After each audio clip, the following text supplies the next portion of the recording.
अगर आप किसी घड़ी के शोरूम में जाएं या फिर ऑनलाइन घड़ी खरीद रहे हो तो आप गौर करिएगा कि ज्यादातर घड़ियों में बाय डिफॉल्ट 10:10 का टाइम सेट किया हुआ होता है। ऐसा क्यों होता है, क्या आप ये बात जानते हैं? डोंट वरी, मैं आपको बताता हूँ। उसके पीछे का पहला रीजन है कंपनी का लोगो, जो कि 12 के जस्ट नीचे होता है। अब जब सुइयों की पोजीशन ऐसी है तो वो लोगो आसानी से विजिबल होता है।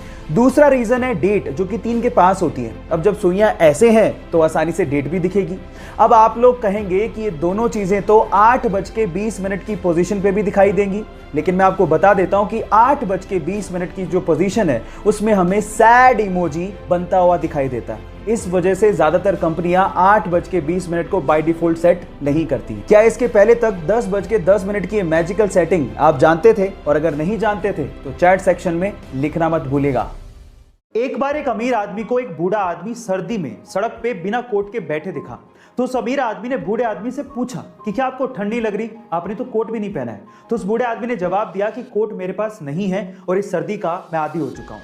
तो फिर उस अमीर आदमी ने कहा कि आप रुकिए, मैं घर जाता हूं और आपके लिए कोट लेके आता हूं। तो उस बूढ़े आदमी ने कहा कि मैं आपका इंतजार करूंगा। फिर वो अमीर आदमी घर गया, लेकिन घर के काम में व्यस्त हो गया और उसके बाद वो भूल गया।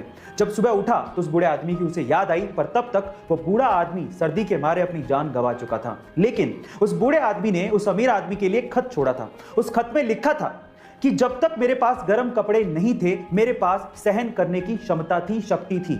लेकिन जब आपने मुझे गर्म कपड़े देने का वादा किया, मैं उस वादे से जुड़ गया और मेरी सहन करने की शक्ति खत्म हो गई। इस स्टोरी से आपने क्या सीखा, चैट सेक्शन में जरूर लिखिएगा। और ऐसे में चलिए गाइस, एक रियल एंड फनी इंसिडेंट सुनाता हूं। अमेरिका के एक बंदे ने, जिसका नाम गैरी क्रैमन था, एक डेटिंग ऐप बनाई और उस डेटिंग ऐप का नाम उसने मैच ऐप रखा। पर उसी मैच ऐप पे गैरी की गर्लफ्रेंड को अपना मैच मिल गया और वो गैरी को छोड़ के चली गई। अब नेगेटिव सिचुएशन में पॉजिटिव सोचना किसे कहते हैं, ये आपको गैरी से सीखना चाहिए।